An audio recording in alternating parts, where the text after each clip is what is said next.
With us exclusively this morning is the key player in the administration Mr. Obama is so fond of blaming. Former Vice President Dick Cheney here in his first television interview since leaving office. Mr. Vice President, welcome. Morning, John. Is that how you see it just about every day? I assume you're reading the newspapers now that you're out of office. The president says, well, we got a lot to do, but it's not my fault. I inherited a mess. Did you leave him a mess? Well, I don't follow the news quite as closely as I once did. There's no question but what the economic circumstances that he inherited are difficult ones. We said that before we left. I don't think you can blame the Bush administration for the creation of those circumstances. It's a global financial problem. We had, in fact, tried to deal with the Fannie Mae and Freddie Mac problem some years before with major reforms, and were blocked by Democrats on the Hill, Barney Frank and Chris Dodd. So I think the notion that you can just sort of throw it off on the prior administration, that's interesting rhetoric, but I don't think anybody really cares a lot about that. What they care about is what's going to work and how we're going to get out of these difficulties. Well, let's talk about that. We may get back to how we got here, but let's talk about where we are. If you look at the front page of the Washington Times this morning, you see the president voicing absolute confidence in the economy. And if you listen to the administration over the past 48 hours or so, they say, look, the stock market after a bleak period, up 4 days in a row, up 9% for the week. They make the case that the economic stimulus plan they passed is beginning to kick in. They also make the case that they are beginning to restore a confidence in the markets that they say was lost in your administration. Is that how you see it? Well, I hope that they are successful in restoring confidence in the markets. I noted when the markets were going down, they didn't want to talk about it. They had a good week last week, and I'm glad they had a good week. It repaired some of the damage that had been done to anybody who's been invested in the market in the past. But the key, I think, is the extent to which they fix the problem with the financial institutions in the society. That is a federal government responsibility. It's the banks, it's the Federal Reserve, it's the FDIC, it's all of the financial regulations and management of our currency that is a federal responsibility. And I look to that as an area that they got to get right in order for everything else to flow. I worry a lot that they're using the current set of economic difficulties to try to justify a massive expansion in the government and much more authority for the government over the private sector, and I don't think that's good. I don't think let's talk a bit about that. The problem. You learn a lot about an administration, especially a new administration, when it puts forward its first budget. $3.6 trillion. It's a lot of money. And as you know, it would redirect a lot of the government's priorities. Essentially, President Obama has said almost every day what he has said is a repudiation of many of the priorities you have. When you look at that budget, $3.6 trillion, redirecting the government's resources in health care, in energy, in the environment, also a pretty large $1.75 billion deficit the first year out. Do you think that is consistent with what he promised in the campaign, or do you think he's overreaching his mandate? Well, I didn't like what he promised in the campaign. I frankly disagreed with it. And obviously, they won the election. He's the President of the United States. He gets to put forward the program he wants, but those of us who are of the other political faith obviously get to comment on it and try to improve on it and suggest alternatives. And frankly, I think the programs that he's recommended and pursuing in healthcare, in energy, and so forth constitute probably the biggest or one of the biggest expansions of federal authority over the private economy in the history of the Republic. And my own belief is that the way we grow the economy, create jobs, create wealth is in the private sector. Government doesn't do that. If you're really seriously interested in improving the performance of the economy, I think tax policy is more important. But I worry very much that what is being done here is saying we've got an economic crisis, therefore we're justified in fundamentally remaking the health program in America. I don't think that's right. Well, you mentioned your party and you mentioned proposing alternatives. There's a debate in your party about whether to put forward specific alternatives or whether, as the minority leader in the House, John Boehner, said, look, we don't have the votes, so let's just fight what we don't like, but we don't have a responsibility to lay out an alternative approach.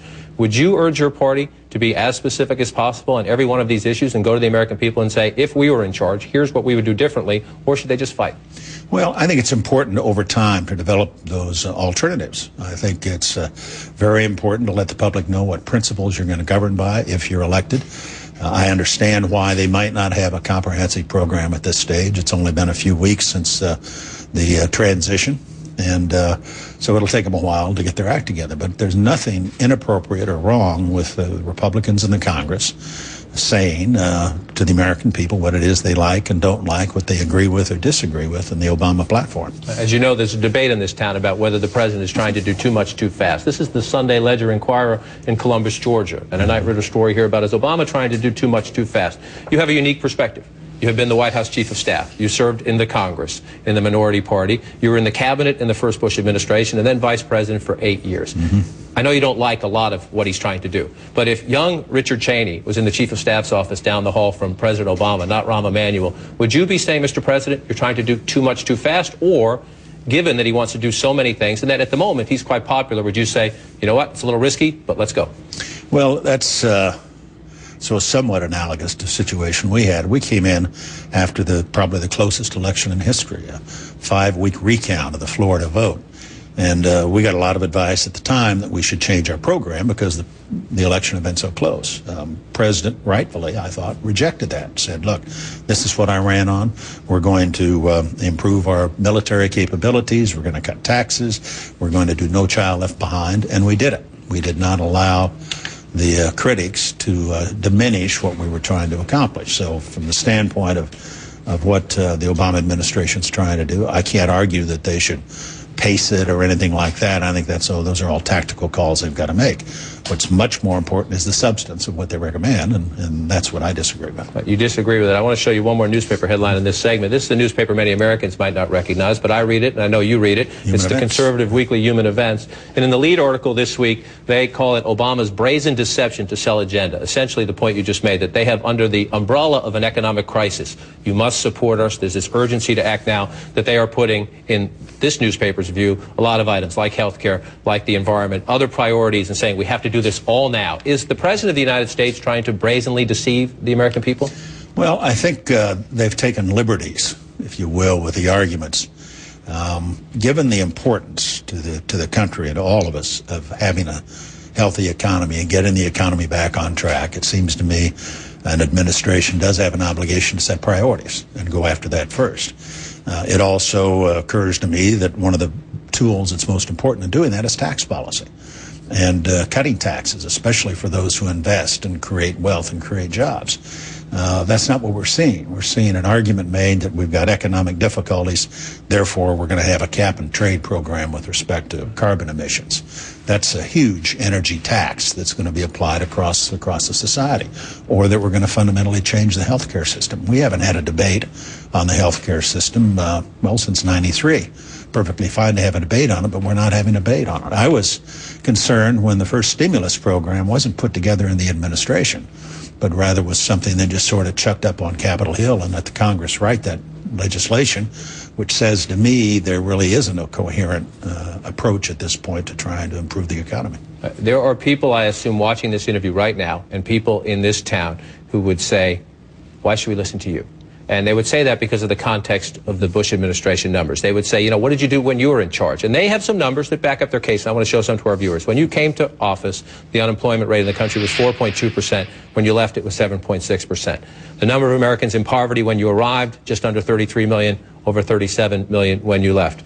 The number without health insurance, a little over 41 million when you came, over 45 million, approaching 46 million when you left. And you came with a budget surplus of $128 billion, and in the final year, the budget deficit was a record $1.3 trillion. So what would you say to someone out there watching this who's saying, why should they listen to you? Well, there are all kinds of arguments to be made on that point, but there's something that's more important than the specific numbers you're talking about, and that had to be a priority for our administration.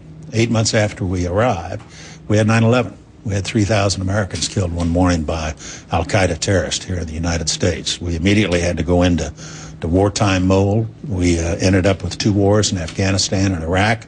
Some of that's still very active. We had major problems with respect to things like Katrina, for example. All of these things required us to spend money that we had not originally planned to spend or weren't originally part of the budget. Stuff happens, and administration has to be able to respond to that, and we did. I think it's also, you talk about the unemployment. But you were a conservative administration, spending went up more than $1 trillion. I always said that the wartime scenario is cause for an exception in terms of spending. It was appropriate in World War II, certainly, and I think it's appropriate now.